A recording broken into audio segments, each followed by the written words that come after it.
அஸ்ஸலாமு அலைக்கும். Hi friends, welcome to Nabeel cooking. Nabeel குக்கிங்கில் இன்றைக்கி வெண்பொங்கல் எப்படி செய்யுதுன்னு பார்க்கலாம் வாங்க. பொங்கலுக்கு பச்சரிசி தான் நல்லா வரும். அதுக்கு நம்ம பச்சரிசி எடுத்துக்கலாம். ஒரு பவுனில் 1 கப்பு பச்சரிசி தான் பொங்கலுக்கு சூப்பராக இருக்கும், குலைவாக இருக்கும் பச்சரிசி சேர்த்தா. அதுக்கு பச்சரிசி 1 கப்புன்னா 3/4 கப்பு பச்சை பயிறு ரெண்டையும் ஒன்றா சேர்த்து நல்லா 3-4 வாட்டி அலசி எடுத்துக்கலாம்.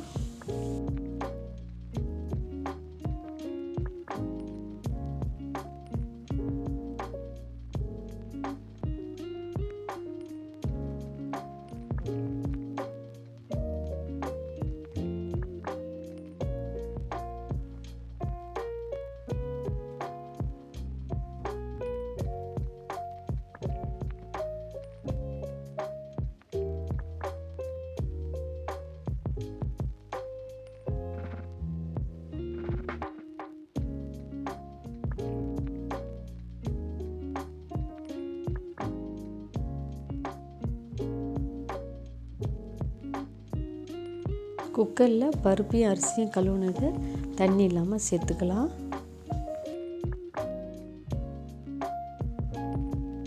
முழு மிளகு 1/4 டீஸ்பூன் சேர்த்துருக்கேன். 4 பல்லு பூண்டு, 1.25 கப்பு பருப்பும் அரிசியும், அதுக்கு 5 கப்பு தண்ணி சேர்த்துருக்கேன். தேவைப்பட்டால் 1 கப்பும் சேர்த்தாவும் நல்லாயிருக்கும். நான் 5 கப்பு சேர்த்துருக்கேன்.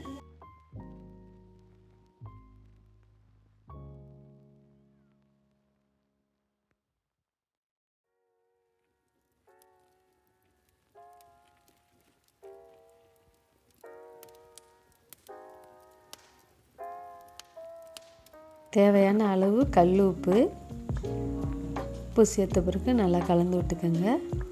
பச்சை மிளகா 3 கீராமல் முழு பச்சை மிளகா சேர்த்துக்கோங்க. ஃப்ளேவர் மட்டும் இறங்குன்னு 1/4 டீஸ்பூன் மஞ்சள்தூள் கலருக்காக. இதையும் சேர்த்து கலந்துட்டு குக்கரை மூடிக்கலாம். ஸ்டவ் ஆன் பண்ண பிறகு விசில் போடுங்க. விசில் போட்டு 3 விசில் வர வரைக்கும் வேக விடுங்க. 3 விசிலுக்கு பிறகு ஸ்டவ்வை ஆஃப் பண்ணிவிடுங்க.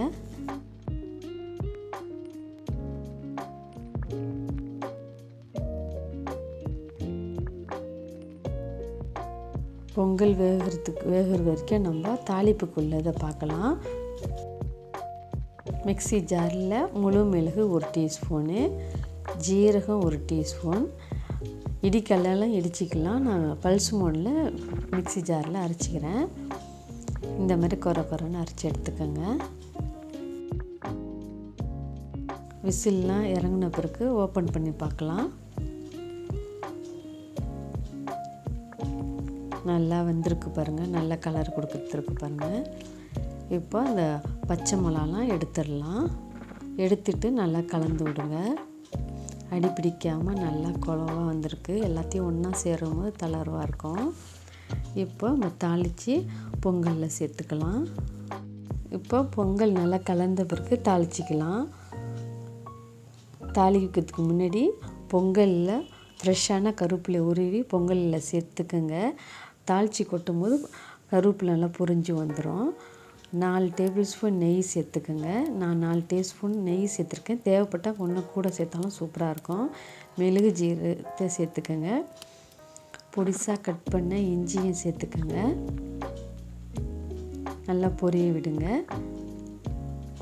10 முந்திரியை 2ஆக கட் பண்ணது 10 முந்திரி அதையும் சேர்த்துக்கோங்க. முந்திரி நல்லா பொன்னிறம் வர வரைக்கும் கலரிக்கங்க. 1/2 டீஸ்பூன் பெருங்காயத்தூள் சேர்த்துக்குங்க. அதை பொரிய விடுங்க. நல்லா பொரிஞ்ச பிறகு பொங்கலில் சேர்த்து கலர்னா பொங்கல் ரெடி. சுவையான டேஸ்டான பொங்கல் ரெடி. இந்த மெத்தடில் செஞ்சு பாருங்கள், சூப்பராக இருக்கும். நான் இந்த மெத்தடில் தான் எப்போதுமே செய்வேன். இது ரொம்ப நல்லாயிருக்கும். இதுக்கு சாம்பார், தேங்காய் சட்னி சூட்டாக இருக்கும். நான் தேங்காய் சட்னி வச்சு பரிமாறுறேன். இது நல்லா கலந்துக்கங்க.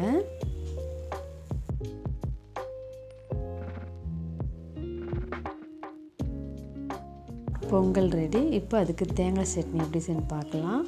மிக்ஸி ஜாரில் துருவின தேங்காய் 4 டேபிள் ஸ்பூன், 2 பச்சை மிளகா, 5-6 சின்ன வெங்காயம், தேவையான அளவு உப்பு, 2 டீஸ்பூன் பொட்டுக்கடலை. தேங்காய் சட்னிக்கு பொட்டுக்கடலை அதிகமாக சேர்க்கக்கூடாது, கொஞ்சமாக தான் சேர்க்கணும். தண்ணியை சேர்த்து நல்லா நைஸாக அரைச்சி எடுத்துக்கலாம்.